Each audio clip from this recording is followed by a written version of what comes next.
Live है।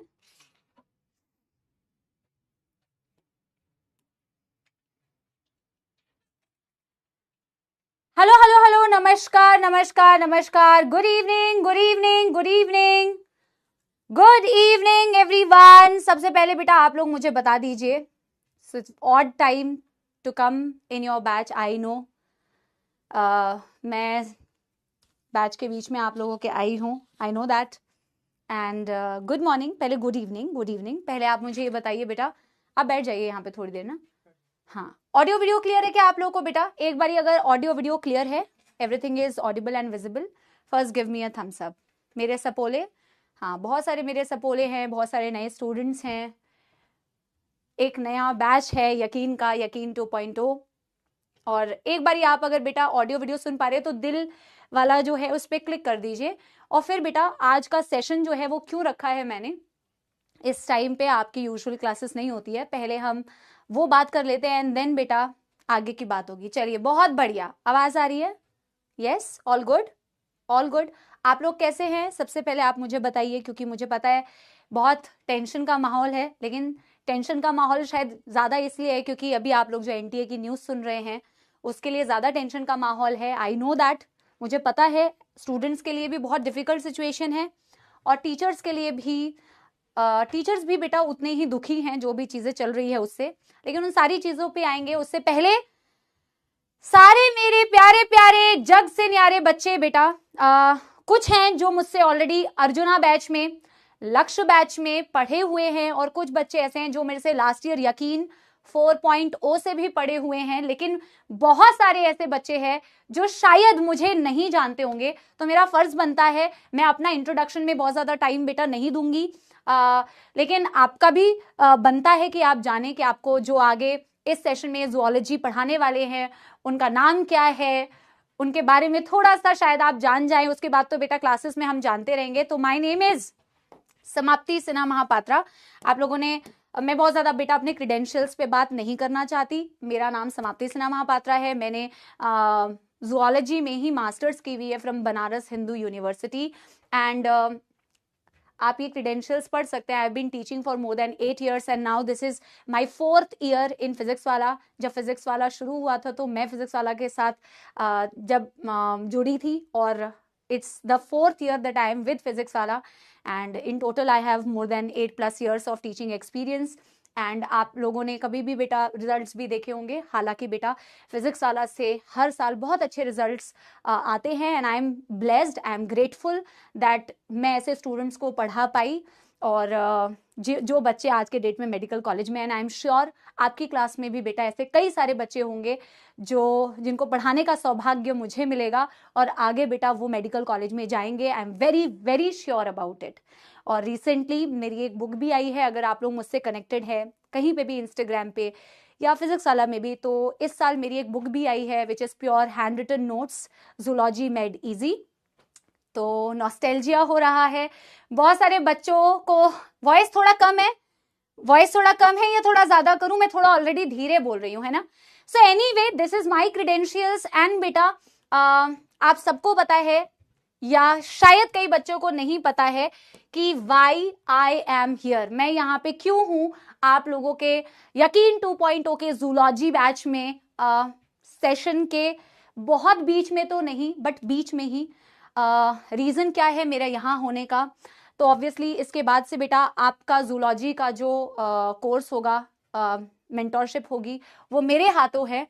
And आप सबके पास ये इन्फॉर्मेशन है कि नोमेश सर फिजिक्स वाला से अब एसोसिएटेड नहीं है, और वो क्यों एसोसिएटेड नहीं है ये मेरा बेटा नहीं बनता है कि मैं उस चीज़ पे बहुत ज़्यादा जाऊं। वो उनके पर्सनल रीजंस हैं, जिन पर्सनल रीजन से वो एसोसिएटेड नहीं हैं। आई थिंक फिजिक्स वाला की जो हमारी मैनेजमेंट टीम है वो सही बेटा वो बता पाएंगी करेक्ट, या सर बता पाएंगे। तो मेरा इस पे बहुत ज़्यादा बोलना आवश्यक नहीं है, बट मैं बस एक चीज़ जानती हूँ कि ये बहुत क्रूशियल टाइम है, ये बहुत क्रूशियल टाइम है। और वो इसलिए बहुत क्रूशियल टाइम है बेटा क्योंकि एक आप में से बहुत सारे ऐसे, क्योंकि आप ड्रॉपर स्टूडेंट्स, आप में से बहुत सारे ऐसे ड्रॉपर स्टूडेंट्स होंगे जिनके शायद बेटा इस साल कुछ अच्छे नंबर भी बन रहे होंगे, बाउंड्री पे होंगे, और वो बहुत ज़्यादा कंफ्यूज्ड है because of all the NTA वाला थिंग गोइंग ऑन। और मैं ये बहुत अच्छी तरीके से समझती हूँ बेटा कि जब बीच में कोई जिससे आपकी बॉन्डिंग हो जाती है, हर किसी से बॉन्डिंग होती है। जब मैं जिस बैच में पढ़ा रही हूँ, शायद बच्चों की वहां मेरे से बॉन्डिंग है, जो मेरे लक्ष्य अर्जुना के या यकीन 4 होके बच्चे पढ़े हुए हैं, तो उनसे मेरी बॉन्डिंग है। तो आप जिस टीचर से पढ़ते हैं, ऑब्वियसली बेटा आई एम श्योर दिल दुखता है, मन दुखता है, दुख होता है, परेशानी आती है, आप लोगों को अच्छा नहीं लगता कि हमारे साथ 20 सेशन में टीचर ने ऐसा क्यों किया, है ना, मैं जानती हूं। लेकिन बेटा I have always stood for the company. Day 1 से जब मैं यहाँ आई हूँ तो I have been always there for the company. और जैसे ही हमारी टीम को ये पता चला कि ऐसा कुछ हुआ है, so I got a call and मैं इस क्रिटिकल टाइम पे, इस क्रूशियल टाइम पे I wanted to be there for the company, I wanted to be there for all of you, for all the students. तो मैंने बिना किसी हिचक के, जब मेरे पास कॉल आया कि मैम क्या आप हमारे यकीन लेजेंड का बैच ले सकते हो, तो मैंने बिना किसी हिचक के बेटा बोला ऑफ कोर्स आई विल। तो पहली बात तो ये कि मैं इस रीजन से यहाँ पे हूँ। और आप सबको बहुत बहुत धन्यवाद। जब बैच लॉन्च भी हुआ था तो मैंने बहुत सारे कमेंट्स पढ़े थे, लेकिन बेटा बैचेस का कभी भी डिस्ट्रीब्यूशन होता है ना, तो वो हमारी टीम बहुत ध्यान रखती है कि वर्कलोड जो है वो सही से डिस्ट्रीब्यूट हो। तो मेरे पास कुछ इनिशियल बैच आ चुके थे, हालांकि मैं यकीन आगे आने वाली थी, बट भगवान के अपने अलग प्लान्स होते हैं। God has different plans and God has planned this and I am sure we can make the best out of this plan. पहली बात, मैं यहाँ क्यों हूँ उसका कारण मैं आपको बताने आई हूँ, and I will always stand by the company when ever the company will need me. I know बच्चों के मन में ना हमेशा ऐसा होता है कि मैम सारे टीचर्स ऐसा बोलते हैं बट ऐसा करते नहीं है मैम, हमें भरोसा नहीं होता है। बेटा आई नो वो भरोसा आपका बिल्ड करने में टाइम लग सकता है, बट मेरा एक ही प्रिंसिपल है, if I will start something I will always finish it. We all have bit of freedom, हम जानते हैं सबके पास फ्रीडम है बेटा, मेरे पास भी है, किसी और के पास भी है, हर किसी के पास है कि आप कहीं पे भी जाके बेटा, कल को आप भी नौकरी करोगे, आप कहीं पे भी कर सकते हो। आई अंडरस्टैंड आपका पेन सिर्फ इसी चीज पे है कि सेशन के बीच में क्यों, बट बेटा बी रिलैक्स्ड, जो हो गया, but now I am there for you and I will be there for you till your NEET exam and continue करेंगे अपनी जर्नी को। ये रीजन मैंने आपको बता दिया मैं यहाँ क्यों हूं। एंड अब यहाँ से आगे हम क्या करने वाले हैं, ठीक है। जो सपोला आर्मी है उनको तो प्यार है ही, बाकी सारे भी धीरे धीरे सपोला आर्मी बन जाएंगे, ठीक है। दूसरी बात, मैंने पॉइंट्स लिखे हुए हैं एक्चुअली, ताकि ना बेटा बहुत ज्यादा मिस ना कुछ हो जाए। मैं बहुत ज्यादा लंबा सेशन रखना नहीं चाहती थी, ठीक है। Short and crisp to the point आपको बताना चाहती थी, क्योंकि आपका समय बहुत इंपॉर्टेंट है और हम टीम कभी भी, फिजिक्स वाला कभी भी नहीं चाहती कि बेटा बच्चों का टाइम कहीं से भी वेस्ट हो। तो डिसीजन बनाना भी उतना ही ज्यादा जरूरी है। नाउ व्हाट, नीट का स्कैम चल रहा है मैम, आप में से बहुत सारे बच्चे बेटा उसमें बहुत ज्यादा इन्वॉल्व्ड हैं। मैं अपने ना लक्ष्य के भी स्टूडेंट्स को बोल रही थी, अर्जुना के भी स्टूडेंट्स को बोल रही थी कि देखो आप भी वही एग्जाम देने वाले हो, तो आपको अवेयरनेस होना चाहिए कि क्या हो रहा है, क्या गलत हो रहा है, क्या सही हो रहा है, इन्फॉर्म्ड होना चाहिए, आपको कैंपेन को सपोर्ट भी करना चाहिए डेफिनेटली बेटा। बट जो आपका सबसे मेन टारगेट होना चाहिए, जिससे आप में से कई सारे बच्चे भटक जा रहे हैं, वो है अपनी स्टडीज पे फोकस करना। आप सब बेटा अवेयर रहो, सब इन्फॉर्म्ड रहो, सब सपोर्ट करो, लेकिन सबसे ज्यादा इंपॉर्टेंट है कि बेटा आप अपनी पढ़ाई पे फोकस करो। मैंने एक लाइन लिखी है, लेट अस सपोर्ट अलग सर, क्योंकि हमें पता है, देखो यार मैं भी यार कोशिश कर रही हूँ जितनी भी इन्फॉर्मेशन है, जितना मेरे पास बेटा राइट इन्फॉर्मेशन आ पाए मैं बच्चों तक पहुंचाती हूँ। शायद अपनी इंस्टाग्राम से पहुंचा देती हूँ या बैच में जाके पहुंचा देती हूँ, बट मुझे पता है कि यार मैं जिस कंपनी में काम कर रही हूँ ना, वहां पे एक इंसान है जो इस चीज को लीड कर रहा है, वो है हमारे अलग सर। और अलग सर बेटा रैंडमली कोई भी इंफॉर्मेशन नहीं बोलते कि यार फटाफट से आज पता चला है तो आज इंफॉर्मेशन पास ऑन कर देता हूं, ऐसा नहीं कर रहे हैं। वो अपनी पूरी रिसर्च करते हैं और फिर बेटा रिसर्च करके कोई भी इंफॉर्मेशन इससे रिलेटेड आपको दे रहे हैं। तो जब बेटा हमारे पास अलग सर हैं जो इस चीज को देख रहे हैं और वो लीड कर रहे हैं, तो मैं ये जानती हूं कि अलग सर की जो एक्सपेक्टेशन है वो टीचर्स से ये है कि उनके बैच में पढ़ाई चलती रहनी चाहिए। जितना हम अलग सर को जानते हैं बेटा, वो उस चीज को तो लीड कर ही रहे हैं बेटा। वो कह रहे हैं कि मैं ये कर रहा हूं, मैं बच्चों के लिए वहां पे स्टैंड ले रहा हूं, बट मेरे टीचर्स मेरे बैच को संभाले, मेरे बैच में कोई दिक्कत ना हो। मैं जानती हूं कि उनका मोटिव आपके लिए यही रहेगा। तो बेटा मेरा भी मोटिव ये होना चाहिए कि अगर अलग सर इतनी सारी चीजें आप लोग के लिए कर रहे हैं, कहीं अगर अलग सर को मेरी जरूरत है या बेटा किसी भी टीचर की जरूरत है, तो टीचर्स का फर्ज अभी सिर्फ इतना बनता है कि वो आपको पढ़ाएं, और आपका फर्ज बेटा ये बनता है कि आप पढ़ें और किसी भी कंट्रोवर्सी में, किसी भी बेटा चीज में अपना डेविएट आप ना होएं। तो मैं चाहती हूं बेटा क्या आप लोग अलग सर के लिए एटलीस्ट अपने माइंड को इस चीज से डाइवर्ट करके प्लीज फोकस करिए बैच पे, क्योंकि वो सबसे ज्यादा खुश होंगे जब उनको ये लगेगा कि बच्चे ना पढ़ाई पे फोकस्ड हैं, मेरा बैच सही से चल रहा है, क्योंकि सर के लिए बैचेस बहुत इंपॉर्टेंट है। ठीक है, तो अगर आप बेटा अलग सर को सपोर्ट कर रहे हो और इस चीज को सपोर्ट कर रहे हो तो आप जरूर दिल पे जरूर क्लिक करो, तो मुझे लगेगा नहीं नाउ स्टूडेंट्स ऑल्सो अंडरस्टैंड कि आपकी क्या इंपॉर्टेंस है पढ़ाई पे फोकस करने की। ये इंफॉर्मेशन, ये सारी चीजें आपको बेटा मिलती रहेंगी, बट आपका मेन गोल है पढ़ाई। पढ़ाई किसी भी कीमत पे नहीं रुकनी चाहिए बेटा, चाहे ये वाली चीज हो रही हो, चाहे कोई बैच में आए, चाहे कोई बैच में जाए। मुझे पता है कनेक्शंस होते हैं, मैं जानती हूँ बेटा, जब दोस्त बनते हैं तो उनसे भी तो कनेक्शंस हो जाता है, ये मैं फील कर सकती हूँ। ठीक है, लेकिन बेटा पढ़ाई जारी रहनी चाहिए, पढ़ाई नहीं रुकनी चाहिए। आपका एम क्या होना चाहिए बेटा? सिलेक्शन। आपका टारगेट क्या होना चाहिए? सिलेक्शन। आपका टारगेट क्या होना चाहिए? मैं बैच में पढ़ाई करने के लिए आया हूँ, मुझे पढ़ना है। ज्ञान मैं कहीं से भी गैदर कर सकता हूँ, मुझे ज्ञान गैदर करना है, मुझे पढ़ना है। मेरा टारगेट बेटा ये होना चाहिए, पढ़ाई पे फोकस होना चाहिए। और मुझे कोई भी दुनिया में कोई भी इंसान ना पढ़ाई से डेविएट नहीं कर सकता, कोई भी इंसान मुझे पढ़ाई से डेविएट नहीं कर सकता, मेरा फोकस नहीं हटा सकता। ठीक है ना? अब बेटा एक बहुत इंपॉर्टेंट बात, मैंने पेन कहाँ रखी, कि हम इस बैच में कैसे पढ़ाई करने वाले हैं। यस, क्योंकि बेटा हमने सेशन को बीच में से ज्वाइन किया है, मैंने सेशन को बीच में से ज्वाइन किया है।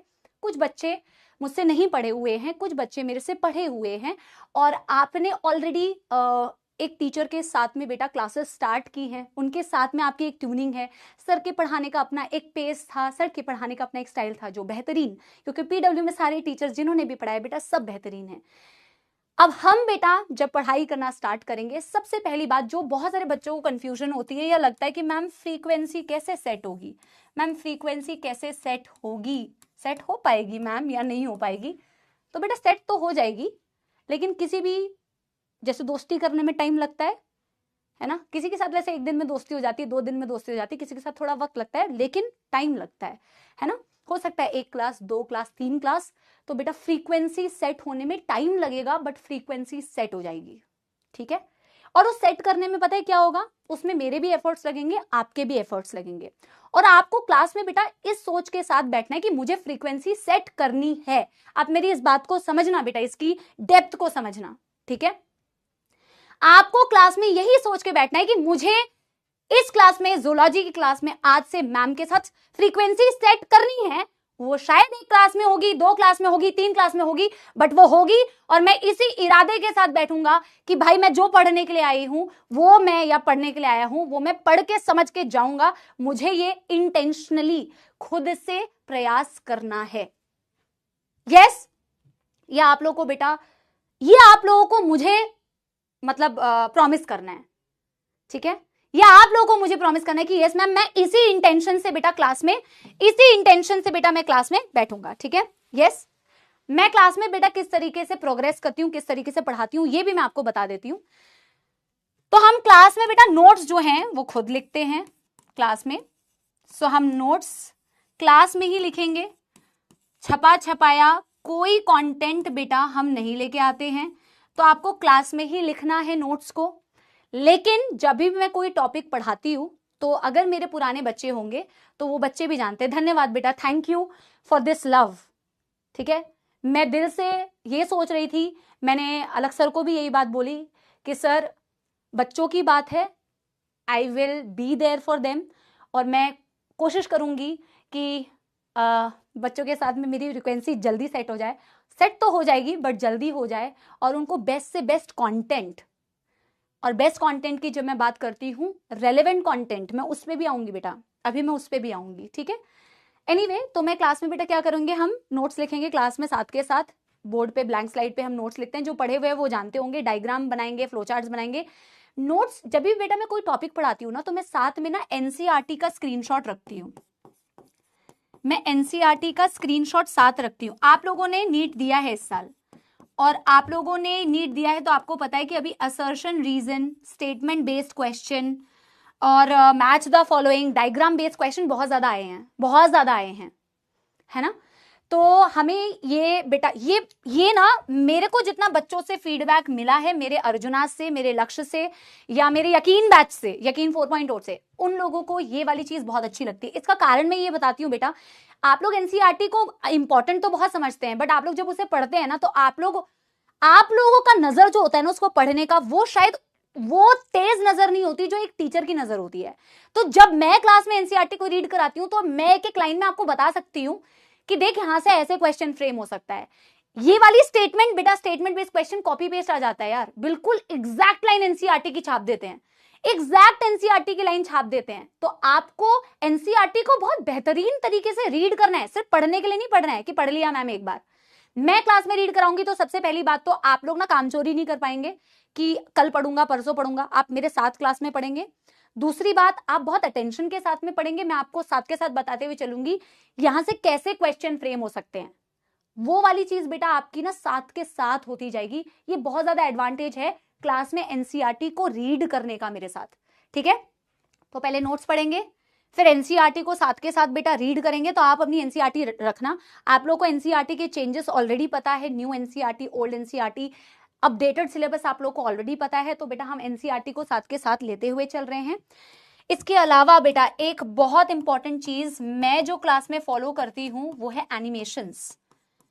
एनिमेशंस स्पेशली बेटा, स्पेशली ऐसे टॉपिक्स के लिए जहां तो आपको एनिमेशंस का बहुत ज्यादा सपोर्ट चाहिए होता है कॉन्सेप्ट की फील के लिए। एक होता है आप पढ़ रहे हो और एक होता है बेटा आप फील कर रहे हो सब्जेक्ट को, है ना। एक होता है आप सब्जेक्ट को फील करते हो। समाप्ति एक्सप्रेस पे भी मैं आती हूँ तो मैं क्लास में एनिमेशंस दिखाती हूँ। स्पेशली बेटा आपको ह्यूमन फिजियोलॉजी में जब एनिमेशंस देखने को मिलेंगी तो उससे ना आपको टॉपिक की क्लैरिटी बहुत अच्छी मिलती है। जैसे मैंने मैकेनिज्म ऑफ ब्रीदिंग पढ़ा और फिर मैंने उसे एक एनिमेशन से देख लिया कि भाई लंग्स में ये आपकी रिब्स कैसे बाहर की डायरेक्शन में मूव कर रही है, या आपका डायाफ्राम डोम से फ्लैट कैसा हो रहा है। तो एनिमेशन से बेसिकली क्या होता है ना, आप कोई मूवी देखते हो ना तो मूवी में चीजें आपको याद रह जाती है क्योंकि आपने देखी है।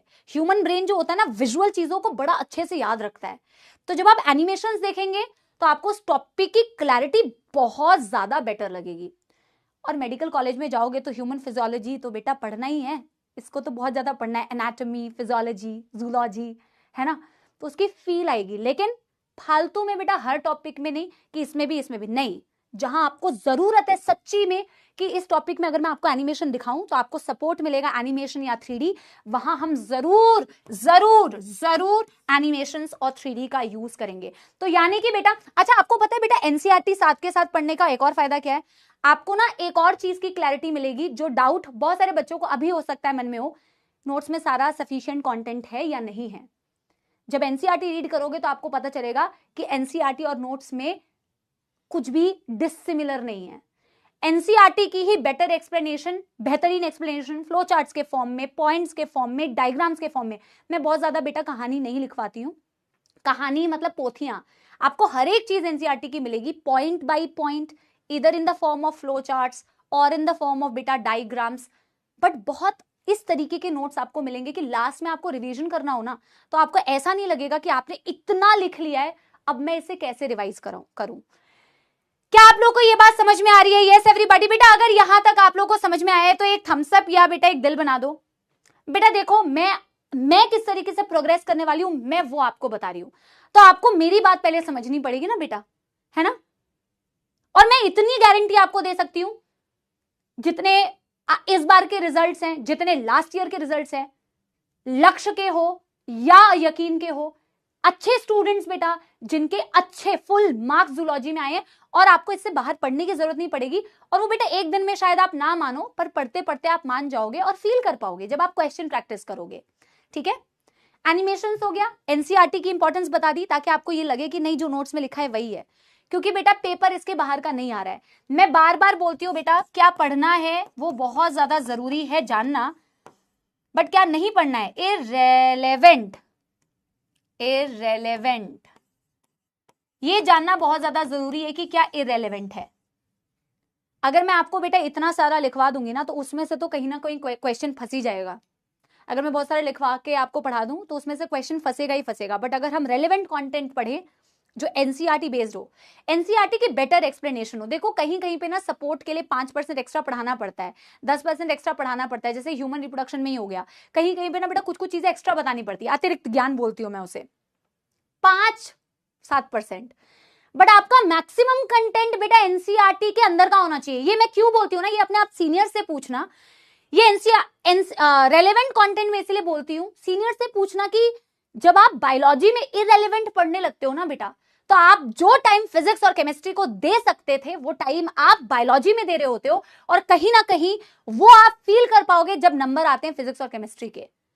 आपको जिस सब्जेक्ट की जितनी टाइम डिमांड है उसको उतना टाइम देना पड़ेगा। मैं ये नहीं बोल रही बायोलॉजी कम इंपॉर्टेंट है भाई, बायोलॉजी में अगर नंबर कट गए फिर तो बेटा आप स्टैंड ही नहीं करेंगे, है ना। तो बायोलॉजी तो अच्छी होनी चाहिए। I am talking about the time distribution.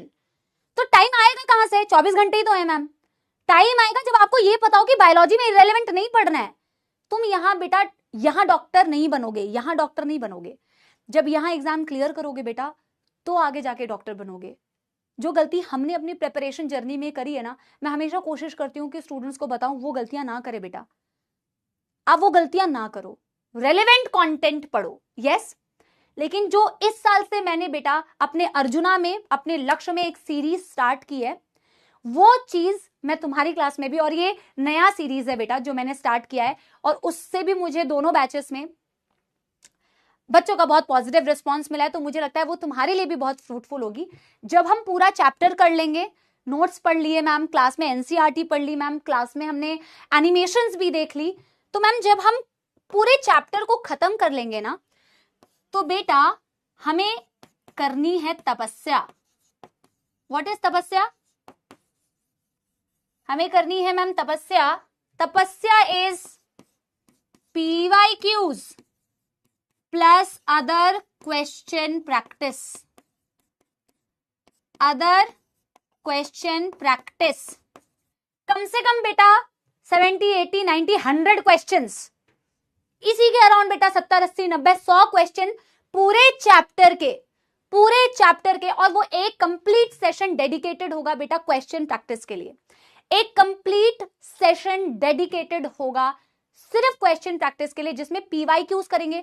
PYQs करना क्यों जरूरी है? क्योंकि बेटा आपको ये पता चलेगा कि आपने जो पढ़ा है वैसे ही क्वेश्चंस आते हैं या कहीं और से आते हैं। एक सबसे पहली बात है बेटा PYQs करने की इंपॉर्टेंस। और बेटा रिपीट होते हैं क्वेश्चंस। अब तो आपको बेटा पता भी चल गया होगा कि PYQs रिपीट भी हो जाते हैं एज इट इज, ठीक है। PYQ as it is repeat भी हो जाते हैं, इसीलिए PYQ करना बहुत जरूरी है। और जो अदर क्वेश्चन प्रैक्टिस है ना बेटा, उसमें हम स्टेटमेंट बेस्ड क्वेश्चन करेंगे, असर्शन रीजन करेंगे, जो बहुत सारे लोगों का पुअर होता है, मुझे पता है 1 और 2 में बड़ी कंफ्यूजन होती है, रीजन करेक्ट एक्सप्लेनेशन है या नहीं, है ना। और फिलिंग द ब्लैंक्स करेंगे, मैच द फॉलोइंग करेंगे, डायग्राम बेस्ड क्वेश्चन करेंगे। अच्छा, जितने भी लोगों को लग रहा है कि आज हमारी पढ़ने वाली क्लास है, आज हमारी वो वाली क्लास नहीं है, हम कल से स्टार्ट करेंगे जो आपकी टाइमिंग है उस यूजुअल टाइम पे। आज की क्लास, आज की सेशन सिर्फ इसलिए रखी गई थी ताकि मैं आपको ये बता पाऊं कि बेटा मैं आपको पढ़ाने आ रही हूँ। आपको ये तो पता होना चाहिए ना कि मैं आपको पढ़ाने आ रही हूँ। तो अगर आपको लग रहा है कि आज क्लास होगी तो आज से बेटा हम शुरू नहीं कर रहे हैं, हम कल से आपके एज यूजुअल टाइमिंग पे शुरू करेंगे। ये क्लास बस अभी बेटा 5 मिनट्स में मैं एंड कर दूंगी। आप अपनी जितने भी रिविजन है उसको करो, कल क्या पढ़ने वाले हैं वो बता के जाऊंगी, ताकि बेटा आप प्रिपेयर्ड रहें कि हम कल ये वाली चीज पढ़ने वाले हैं। थोड़ा तो बेटा ट्रस्ट करो यार, है ना। समझ रहे हो मेरी बात? यस। तो तपस्या से आपको नहीं रहेगी बेटा एंड में कोई समस्या, और इसीलिए ये तपस्या है बहुत ज्यादा जरूरी। इससे आपको पता चलेगा आप उस चैप्टर में कितने पानी में हैं। और मैं आपको 100% श्योरिटी और गारंटी के साथ ये बात कह रही हूं बेटा, आज की डेट में आप याद रखिएगा, आपके नोट्स, आपके एनसीईआरटी और आपके तपस्या जो क्वेश्चन प्रैक्टिस सेशन होगा, उसके बियॉन्ड कोई क्वेश्चन आपका नहीं फंसेगा नीट में। क्योंकि हम इतनी क्वेश्चन प्रैक्टिस कर चुके होंगे हर एक चैप्टर की कि अगर आप चाहें लास्ट में तो इन्हीं क्वेश्चन को बार बार प्रैक्टिस करिएगा। क्योंकि आप सोचो ना, इतना क्वेश्चन प्रैक्टिस किया, एक एक टॉपिक के कितने क्वेश्चंस तुमने लगा लिए, multi concept, statement based, assertion reason, match the following, diagram based. इससे बाहर आ भी क्या सकता है बेटा? कितने क्वेश्चंस है वैरायटी में। लैंग्वेज चेंज कर देंगे, डेटा चेंज कर देंगे, पूरा कॉन्सेप्ट थोड़ी चेंज हो जाता है। Yes everyone, yes everyone. और एक बेटा जो शायद मेरे पुराने स्टूडेंट्स जानते होंगे या जिन्होंने मेरे से यूट्यूब में या उम्मीद में क्लासेस पढ़ी है, जो लास्ट चीज हम क्लास में फॉलो करेंगे दैट इज समाप्ति एक्सप्रेस। लेकिन शुरुआत में हमें ये समाप्ति एक्सप्रेस थोड़ी स्लो चलानी पड़ेगी क्योंकि आप हमसे हो सकता है कई बच्चे पहली बार पढ़ रहे हैं। समाप्ति एक्सप्रेस जो होता है बेटा ये रिवीजन होता है। This is the revision.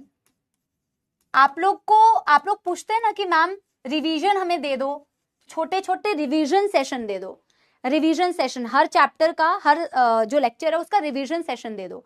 तो मैं आपको एक सजेशन दे रही हूं क्योंकि बेटा हम हर जो लेक्चर होगा, जैसे लेक्चर 1 मैंने आज पढ़ाया, तो कल जब मैं लेक्चर 2 पढ़ाऊंगी उससे पहले फर्स्ट 10 to 15 मिनट्स हमें समाप्ति एक्सप्रेस चलानी है। It is the quick revision of the last class.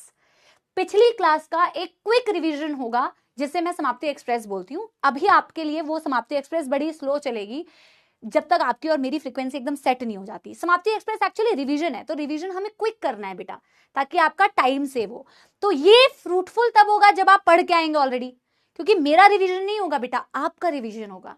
तो आप पिछली क्लास को अच्छे से पढ़ के आइएगा, तभी समाप्ति एक्सप्रेस से आपको फायदा मिलेगा। और ये छोटी छोटी जो समाप्ति एक्सप्रेस की क्लिप्स होंगी ना बेटा, या तो मैं टीम से बोलूंगी कि इसे कटवा के आप लोगों के लिए रख दे, क्योंकि ये पिछली क्लास का पूरा रिवीजन है बेटा।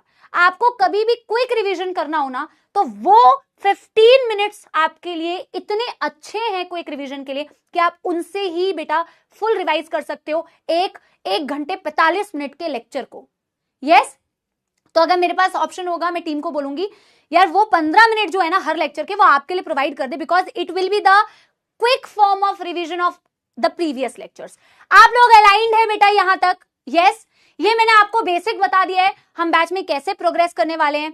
आप एक पॉजिटिव माइंडसेट के साथ में बेटा क्लास में आइए, क्योंकि बेटा जीवन में चाहे कुछ भी हो, ये सिर्फ आज के लिए मैं नहीं आपको बोल रही हूं, आपके लाइफ में आगे बेटा कितनी भी मुश्किलें आए, कितनी भी डिफिकल्ट सिचुएशंस आए, अलग सर के भी पास आई बेटा, कंपनी में हमेशा बेटा आई है, आज की कोई नई बात नहीं है।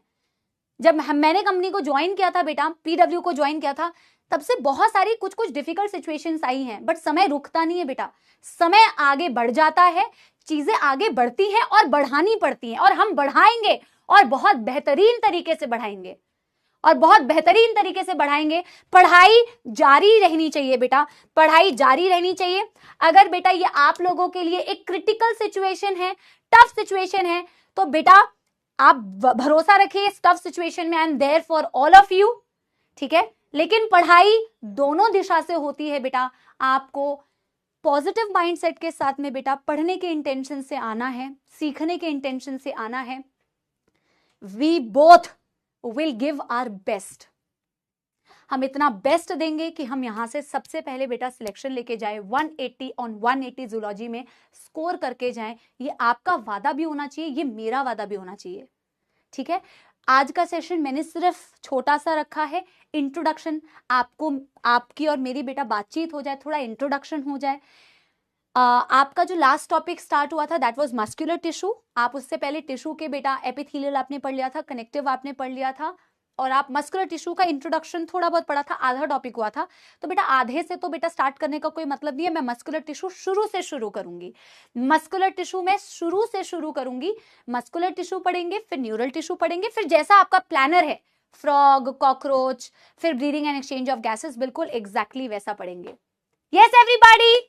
नहीं देखो, मैं आप लोगों से ना एक चीज बोलना चाहती हूँ, नहीं आज नो सॉन्ग बेटा, उस दिन मैं आप लोगों के क्लास बैच में जरूर गाना गाऊंगी जिस दिन मुझे ऐसा फील होगा सेशन के बाद कि अब मैंने बच्चों के लिए कुछ अच्छा किया। जब मुझे ये अंदर से आवाज आएगी कि बच्चों ने ये फील किया कि नहीं everything is good and now हम फोड़ेंगे, जिस दिन मुझे वो इंटरनल फीलिंग आएंगी ना बेटा, वो चीज हम करेंगे। अभी हम, और मैं ये नहीं बोल रही हूँ बेटा, मैं हमेशा आप लोग के लिए करती हूँ, आप मेरे से पढ़े हुए हैं, लक्ष्य में पढ़े हुए हैं, अर्जुना में पढ़े हुए हैं, यकीन में पढ़े हुए हैं, मैम कभी भी इस चीज के लिए मना नहीं करती बेटा।